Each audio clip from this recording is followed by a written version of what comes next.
Hello everyone and welcome to Season 4, Episode 37 of Pro Wrestling's Top 50. I'm your host Travis McNeil, and today we continue our countdown of the top 50 matches in Lucha Underground history with match number 14 on our list, which is the Weapons of Mass Destruction match between Killshot and Marty the Moth Martinez from the September 14th, 2016 edition of Lucha Underground titled The Amulet. So I talked a little bit about this feud. There was a video earlier in the countdown that talked about the Gift of the Gods title match from Ultima Lucha Part 2. So we touched on this one a little bit. Marty the Moth Martinez really started to come into his own through Season 2 of Lucha Underground.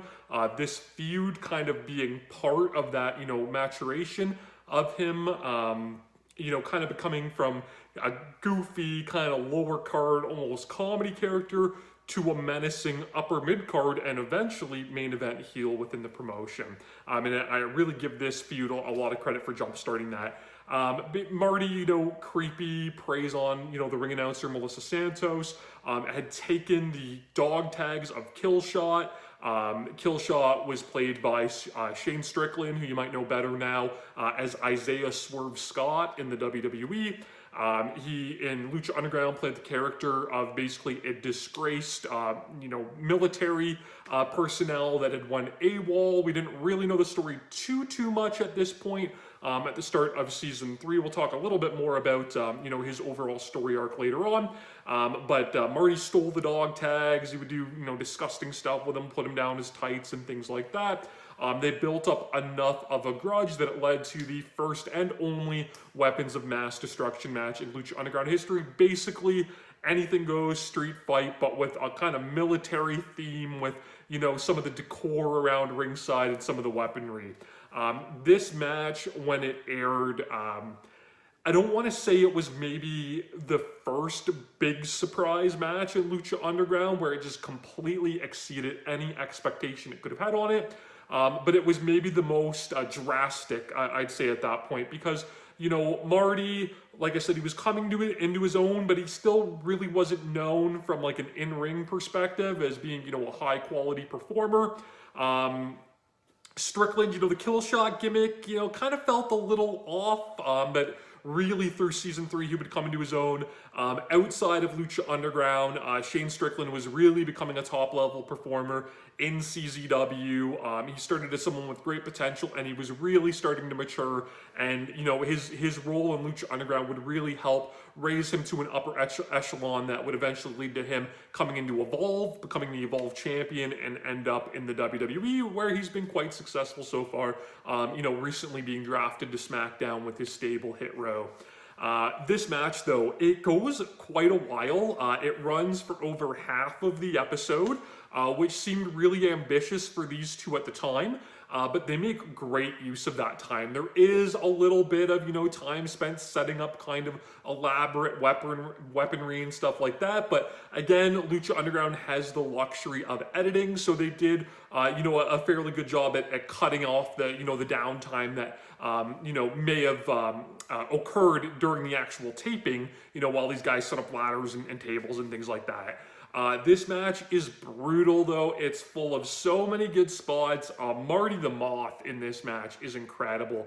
I often have put him over, on this countdown for how good he is at just so many little things and how great he is at his character. And Martin Casas, the guy that played him, I really hope that, we see more of him. He had a brief appearance on AEW Dark, but he's somebody that, I feel that a mainstream wrestling promotion, be it AEW, be it WWE, even he would fit in great in MLW. We've talked a little bit about, them kind of trying to revive Lucha Underground as best as they can with their Azteca Underground kind of promotion within a promotion. 100%, he's someone that they should give a look to and bring in because he would really help that program. But this match, though, to speak on it, it's so good. Marty, he wears like military gear and he's got his face painted, kind of looking like he should have been, a member of Hulk Hogan's team at Fall Brawl 95 for the War Games. He's got, all the military fatigue on, almost kind of mocking Killshot. He's got the dog tags on around his neck. Killshot jumps him during his entrance.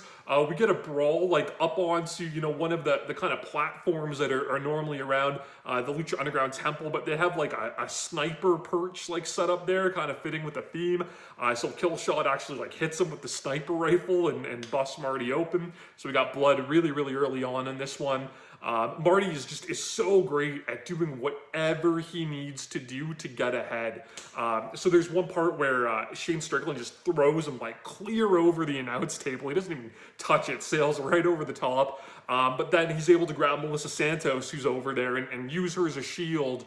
And then he proceeds to like grab, Shane Strickland right by the nether regions, right? Like grabs him right by the balls and uses that to take over. He tries to like escape and create distance, and he does such a good job. Killshot, though, doesn't let him to get much of an advantage. At one point, he gets a big somersault off the guardrails, that are elevated in the Lucha Underground Temple, which was really cool. We get kind of a bit of a lengthy sequence of them teasing all of these crazy moves on the ring apron. So Marty teases doing a suplex off the apron through a table. Killshot, fights out of that and goes for his signature Death Valley driver on the ring apron, but Marty fights out of that and ends up hitting a German suplex on the ring apron, which was a crazy, crazy spot. And again, Marty at this point, he's not a guy that, you'd really look for that kind of, big time, main event level in-ring work. And here he was really showing those glimpses that we'd see more of later on, with the big apron spots and things like that, and really holding his own with a wrestler that's more known for that stuff like Strickland. There's a funny bit where Marty's kind of coming in and Killshot throws like a big like cargo net over top of him, but can't really get much of an advantage there because then Marty like tullies him in head first to a ladder that's bridged across the ring apron, which again took a big time bump off. Did Killshot, looked great. They get these like cases that I guess have like military gear in them. I think they might have said that they contained like missiles or rockets or something. I don't know. But they do a bunch of crazy spots on that too. And these things look hard. Like there's no give to them whatsoever. Marty hits a spine buster on it. They do a big superplex off the top on it. Not enough to put Killshot away. Killshot ends up hitting his DVD that he would normally hit on the apron, but instead he hits it off the apron onto that ladder that was bridged, and they just bounced off of that. There was no real give to that ladder. Again, just brutal, brutal stuff. And he hit his finish, the swerve stomp, which is a big double stomp from the top, generally while the opponent's seated up. So he hits that on Marty, and it was only good for 2. And at this point, you kind of know that this match is going to go into deep waters, and it's going to be something memorable as they start with the big-time kickouts. Again, Marty goes low to block the JML driver, right? That Storm Cradle driver that Strickland would use, and just proceeds to obliterate Killshot with an Awesome Bomb. So if you watch Season 3, you know my love for Mike Awesome in ECW, so the Awesome Bomb, right? The running power bomb over the ropes, through the tables on the floor.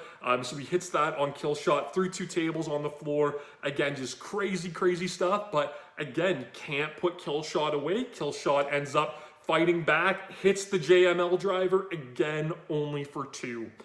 So here we lead into our big finish. So obviously both these guys have given, everything that they can throw at the other, but it's, weapons of mass destruction. So, they have to go big. So Killshot brings out this gigantic ladder. I don't know how big it was, 15, 20 feet maybe, just a huge, huge ladder.